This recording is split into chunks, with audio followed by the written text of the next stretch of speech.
जिस्मानी नीयत मौत है।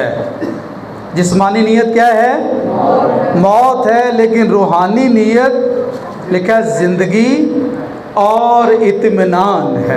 Praise God. आइए, आज एक बड़ा खूबसूरत पैगाम है और हम बात करेंगे तरक्की के हवाले से। ठीक है, आपने मुकद्दस यूहन्ना रसूल का ख़त पढ़ा है। ये तीसरा ख़त है। ये मुकद्दस यूहन्ना ही है जिसने यूहन्ना आरिफ का मुकाशफा लिखा और फिर मुकद्दस यूहन्ना की इंजील, और फिर इसके 3 खतूत भी मौजूद हैं। 3 ख़त भी इसके मौजूद हैं। बेटे सही कर लें इसे।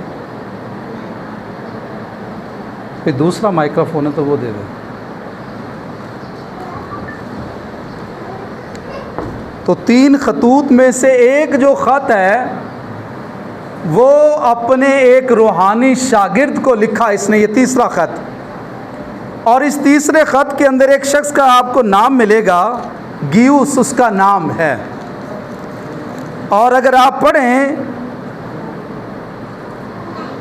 रसूलों के अमाल उसका 19वां बाब और उसकी 29वीं आयत, तो यहाँ एक गियुस का जिक्र है, लेकिन 2-3 अशख़ास हैं गियुस के नाम से। एक गियुस मैं और भी पढ़ रहा था जिसको मुकद्दस पौलुस रसूल ने बपतिस्मा दिया अपने हाथ से।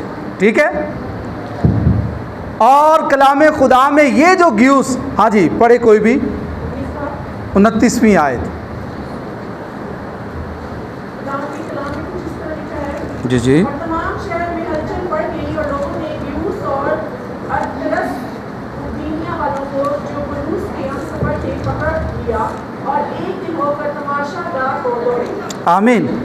बाइबल मुकद्दस में लिखा हुआ है कि ये मुकद्दस पौलुस रसूल का साथी था, उसका साथ देने वाला, खुदा का खादम है, खुदा का बंदा है।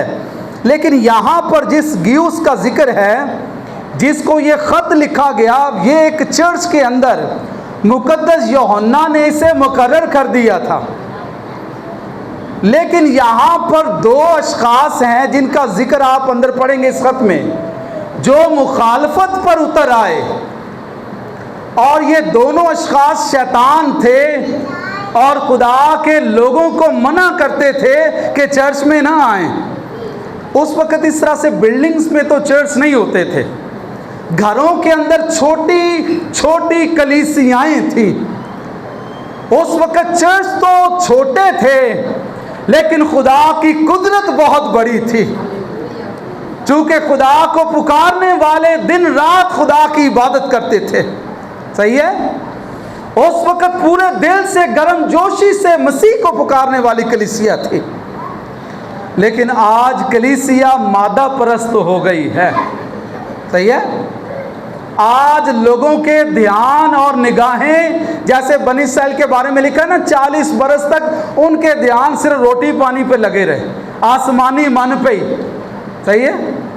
और जैसे एक मिसाल बनाई हुई है, गुजरांवाला में अगर जाए ना, किसी से पूछें भरा जी कित्थे जा रहे हो, तो कहता जी रोटी खान जा रहे हैं। पूछिए कित्थों आए हो, रोटी खा के ही आए हैं जनाब। सही।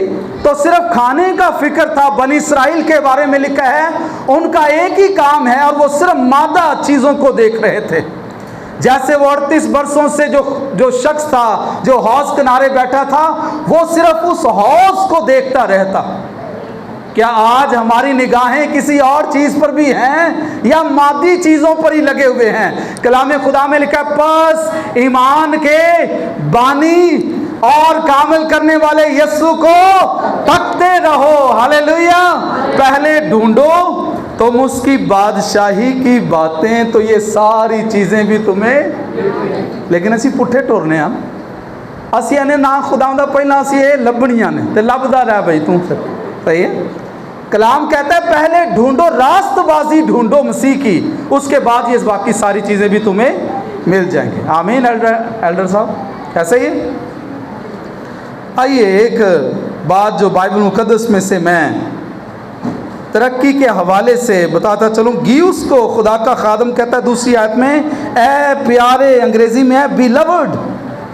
मैं ये दुआ करता हूँ, ये गीयुस जो है मुकद्दस यूहन्ना रसूल का शागिर्द है, कहता है प्यारे मैं ये दुआ करता हूँ कि जिस तरह तू रूहानी तरक्की कर रहा है, कौन सी तरक्की कर रहा है ये भाई, उसी तरह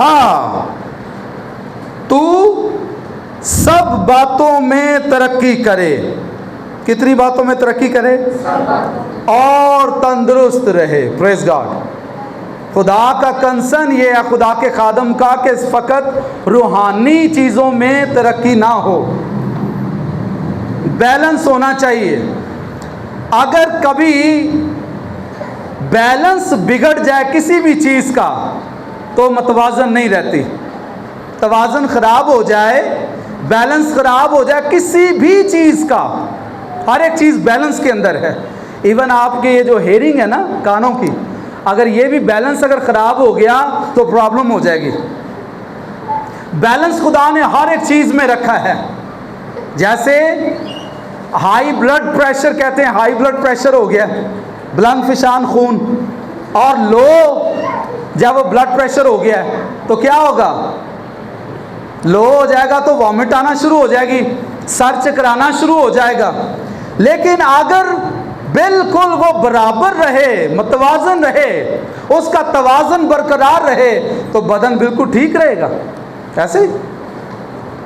तो खुदा भी चाहता है भाई तवाज़न को बरकरार रखें, बैलेंस होना चाहिए। जो मुकद्दसीन भी हैं, आज बहुत सारी कौमें जो ना जाने कहाँ थी अब कहाँ पहुँच गई। हमारा हमसाया मुल्क ही है, अब वो देखें जदीद आलात उन लोगों ने बना लिए हैं। खैर दुश्मन की तारीफ़ करने में तकलीफ़ तो होती है, लेकिन अब रियलिटी तो रियलिटी है। ढाका जो हमसे जुदा हुआ है वो आज हमसे उसका पैसा ऊपर चला गया। कभी आपने ये मिसाल सुनी होगी, तेरी वैल्यू तो टके की नहीं है ना, टका उनका रुपया था, आज वो जो टका है ना वो हमारे पैसे से ऊपर चला गया जनाब। सो तरक्की कर ली उन लोगों ने, लेकिन आप देख लें हमारे मुल्क का हाल क्या हो गया है। हम जो पता है किसी वक्त कहते हैं कि हमने बहुत सारे ममालिक को यहाँ से कर्जा दिया हुआ है और आज वो तरक्की याफ्ता ममालिक हैं। लेकिन खुदा ये चाहता है कि हम तरक्की करें। आइए ज़रा मुकद्दस कलाम में से पैदाइश 26वां बाब उसकी 12वीं और 13वीं आयत ज़रा निकालें। खुदा सिर्फ ये नहीं चाहता कि हम रूहानी चीज़ों में तरक्की करें, बल्कि सारी चीज़ों में। 26 की 12 और 13 पैदाइश की किताब 26वां बाब। और इसहाक ने उस मुल्क में खेती की और उसी साल उसे 100 गुना फल मिला और खुदावंद ने उसे बरकत बख्शी और वो बढ़ गया और उसकी तरक्की होती गई। Praise God. यहाँ तक कि वो बहुत बड़ा आदमी हो गया। आमीन। बाइबल मुकद्दस में लिखा हुआ है कि इसहाक ने क्या की थी भला? खेती की। इन्वेस्टमेंट की है भाई उसने, कारोबारी शख्स है। और खुदा का खादम क्या कर रहा है? वेला नहीं बैठा हुआ, उसने एक प्लान बनाया और प्लान ये है कि मैं खेती बाड़ी करता हूँ और मैं आपको बताऊँ जितना मर्जी कोई बड़ा हारी हो, किसान हो, 100 गुना बहुत मुश्किल से फल मिलता है। लेकिन बाइबल मुकद्दस में लिखा है इसहाक को उस साल खुदा ने 100 गुना बख्शा। हालेलुया। तो खुदा से तवक्का कर सकते हैं कि खुदा 100 गुना भी देने वाला खुदा है। आमीन। कोई गवाही देगा मेरा खुदा 100 गुना देने वाला है। Praise God. कहिए खुदावंद मुझे 100 गुना देगा। Praise God. यीशु मसीह का कलाम कहता है कि खुदावंद ने उस साल उसे ब्लेस किया और लिखा उसकी तरक्की हुई और वो बहुत बड़ा आदमी हो गया। कैसा आदमी हो गया भाई। अक्सर मैंने लोगों को देखा बैठ के ना लोगों के बारे में वो बातें बहुत करते हैं। कई दफ़ा तो घंटों सर्फ कर देते हैं। वेख्या ही फलां दी कुड़ी नूं वेख्या, फलां के बच्चे को देखा और फलां घर दा हाल देखा। सही है, वो कुड़ियाँ लगियाँ फिरदियाँ ने। सही, और पता लगता है कि जनाब जी बेटी ने बैचलर कर लिया। पता लगता है कि वो जो जाती थी रोज़ सुबह निकलती थी शाम को आती है, उसने BSN कर लिया है। लेकिन यहाँ बैठ बैठ के सिर जोड़ जोड़ के आपस में माई बुड्ढा ने चाचे तायों ने बातें की हैं सिर बैठ के, और अपने हाल को देखा कि वहीं कभी स्टैगनेंट वाटर की तरह रह गए। स्टैगनेंट वाटर समझते हैं? खड़ा हुआ पानी, और जो चीज़ हमेशा खड़ी रहती है उसमें से बदबू आना शुरू हो जाती है। ऐसे ग्रोह से, ऐसे रिश्तेदारों से बचिए जो बाद में सिर्फ बैठ के उनका काम ये है बातें करना। They none have other business, only backbiting। बैठ के दूसरों के बारे में फकत वो बातें करेंगे। सो बाइबल मुकद्दस में से एक और शख्स देखिए, इजरा एक और कैरेक्टर निकालें। पहला तवारीख उसका 11वां बाब उसकी 5वीं आयत से हम पढ़ेंगे 9वीं आयत तक।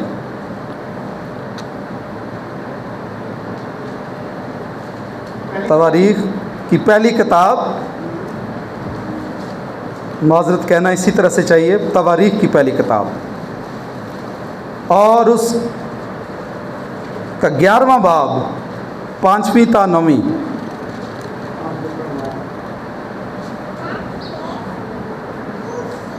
और यबूस के बाशिंदों ने दाऊद से कहा कि तू यहाँ आने ना पाएगा, तो भी दाऊद ने सहूम का किला ले लिया। यही दाऊद का शहर है। और दाऊद ने कहा कि जो कोई पहले यबूसियों को मारे वो सरदार और सिपा सलार होगा। और योआब बिन जूरिया पहले चढ़ गया और सरदार बना। और दाऊद कला में रहने लगा, इसलिए उन्होंने उसका नाम दाऊद का शहर रखा। और उसने शहर को गिरदा गिर्द यानी मलू से लेकर गिरदा गिर्द बनाया। और योआब ने बाकी शहर की मरम्मत की और दाऊद तरक्की पर तरक्की करता गया, क्योंकि रब्बुल फ़ाज उसके साथ था। आमीन। कलाम खुदा में लिखा है ये यबूस का इलाका है, यबूसी कौम है। और यबूसियों ने कहा कि तू हमारे इस किले को फतह नहीं कर सकता। तब बाइबल मुकद्दस में लिखा है कि जो बुजुर्ग दाऊद के साथ लोग थे, उनका एक सिपा सलार था, और लिखा उन्होंने हमला किया और यबूस का वो सारा इलाका उन्होंने ले लिया और वही दाऊद का शहर ठहरा। आमीन।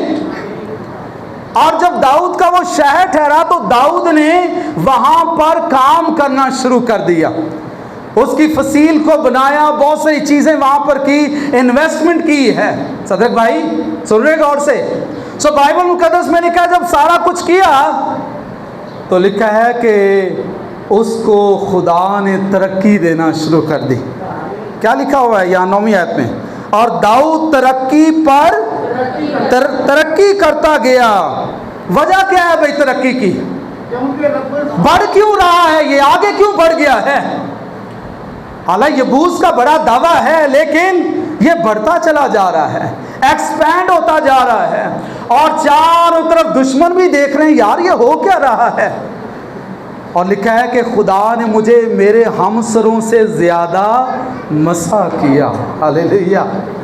उसने मेरे दुश्मनों के आगे मेरे लिए क्या बिछा दिया है? दस्तरखान बिछा दिया। कोई आपसे हेट करता हो, कोई आपका पड़ोसी हो, रिश्तेदार हो, आपसे जेलस हो, और खुदा उसके सामने आपको सरफराज कर दे, यकीन करें इससे बड़े अंगारे उसके सर पर नहीं होंगे। और कहते हैं कि जो शख्स आपसे जेलस है ना, उसको और कामयाब होके दिखाएं, इससे बड़ा रिवेंज और बदला हो नहीं सकता। और ज्यादा कामयाब हों। सो यहां पर जी खुलासा मैं बताने लगा था, आखिर बुजुर्ग दाऊद ने तरक्की क्यों की है, वो बढ़ क्यों गया है, क्या वजह थी? अर साहब क्या लिखा 9वीं आयत में? क्योंकि खुदावन खुदा उसके साथ था। क्योंकि खुदावन खुदा उसके साथ था। मैंने ऐसे कई खानदान देखे हैं, यकीन करें बिल्कुल ज़ीरो पर थे, किराए के मकानों में थे, रोटी भी मुश्किल से खाना होता था, खाना पीना भी बहुत मुश्किल से।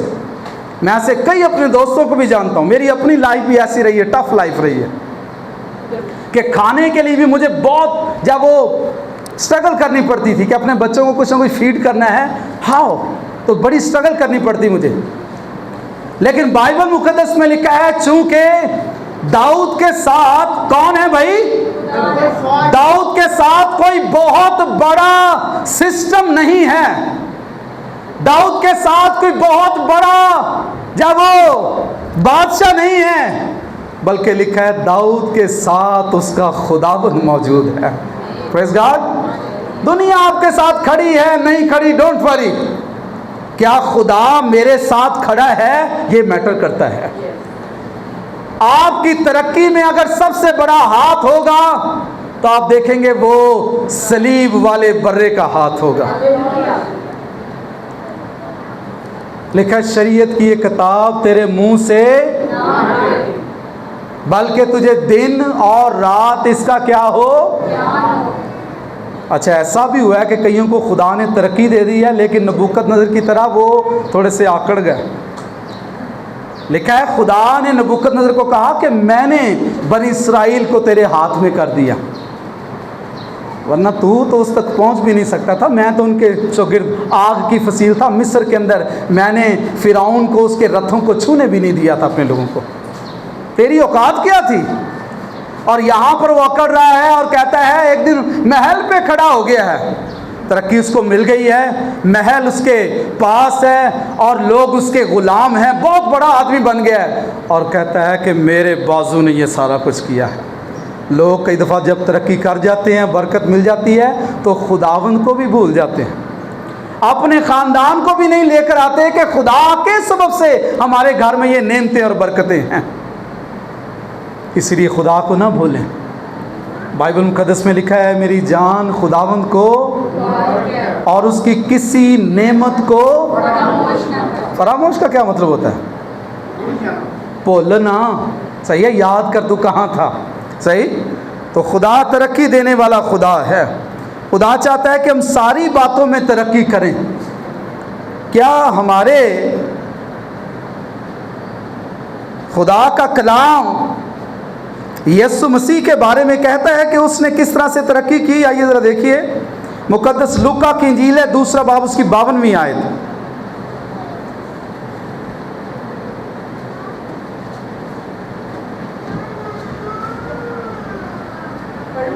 जी ज़रा बुलंद आवाज़ से पढ़िएगा।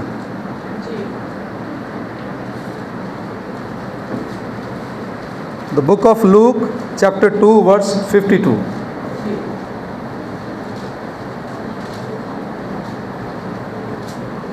वर्स 52 है, 52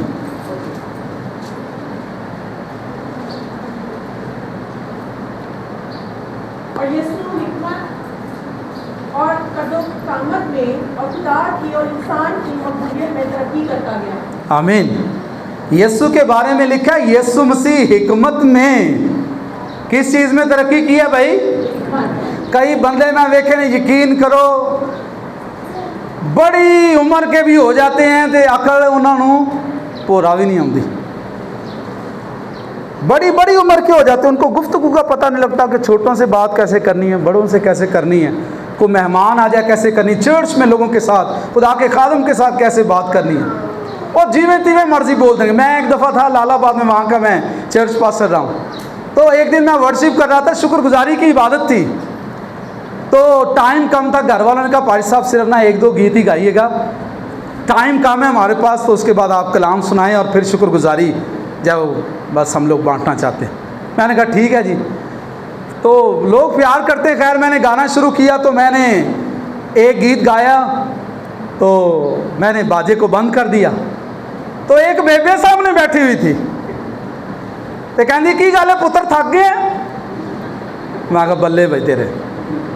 मैं कहा नहीं अम्मा थके थे नहीं, लेकिन घर वालों की तरफ से ये मुझे ताकीद की गई है कि वक्त थोड़ा आपके पास है, यानी कि हम चाहते हैं कि जल्दी से ये शुक्रगुजारी बांट दें, तो इसलिए मैंने। खैर बाइबल मुकद्दस में लिखा यीशु मसीह हिकमत में और कदो कामत में, यानी फिजिकली यीशु मसीह फिट थे।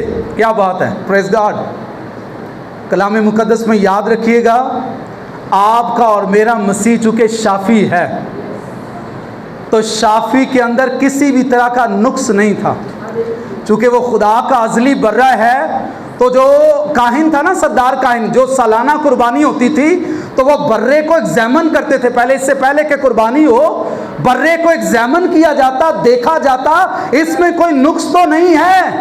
तो कलाम खुदा में लिखा है हमारा बर्रा भी एग्जामिन किया गया, वो सब बातों में हमारी तरह आजमाया गया और रास्त ठहरा। सारी बातों में आजमाया गया। फिजिकली भी ही वॉज 100% ओके, रूहानी तौर पर भी 100% ओके था, क्योंकि ये खुदा का अज़ली बर्रा है। Praise God. हमारे पास दुनिया के भेड़ बकरे नहीं हैं, हमारे पास खुदा का बर्रा है जो अपना ही खून लेकर बाप के सामने हाजिर हो गया है। Praise God. तो लिखा है खुदावन यीशु कदो कामत में भी। कई बच्चे मैं वेखे ना ठिंगे जे रह जाते। एक बच्चा था, खैर उसके लिए हम लोगों ने दुआ की, उसको सोकड़े की बीमारी हो गई थी। खुदावन यीशु मसीह के नाम से दुआ की, बच्चा बिल्कुल हील हो गया। आपका और मेरा खुदावन 100% ही बस ओके। इसीलिए उसके मार खाने से कलाम कहता है हमने शिफा पाई है। Praise God. और उसके बाद लिखा है कि वो इंसान की मकबूलियत में भी तरक्की करता गया। बहुत सारे लोग हैं, बहुत सारी कौमें हैं, बहुत सारे घर हैं, किसी एक चीज़ में तरक्की कर लेते हैं लेकिन दूसरी चीज़ में बैलेंस नहीं कर पाते। जिस्मानी चीज़ों में कमा रहे हैं, देर अर्निंग, लेकिन देखा जाता है कि वो बच्चे खुदा की हैकल में नहीं आते, खुदा के हजूर हाजिर नहीं होते।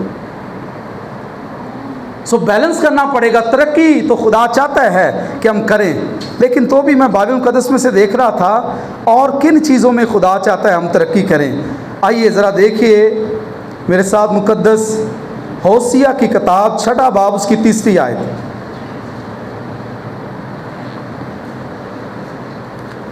और कोई हिस्कियल की किताब निकाल के रखे, 23वां बाब उसकी 14वीं आयत। ये बहनों में से कोई पढ़ेगी ये कोई भी आयत। हिस्कियल 23वां बाब 14वीं आयत और होसिया 6 बाब की 3 आयत कोई भाइयों में से पढ़ दे।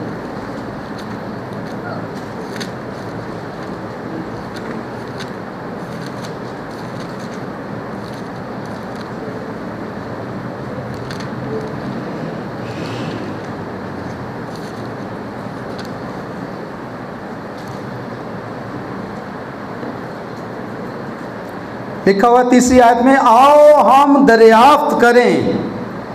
आओ हम क्या करें भाई? और खुदावंद के इरफान में तरक्की करें। किस में तरक्की करें? खुदा का इरफान क्या है भला? पता है? पहचान, शनाख्त, खुदा के बारे में जानना।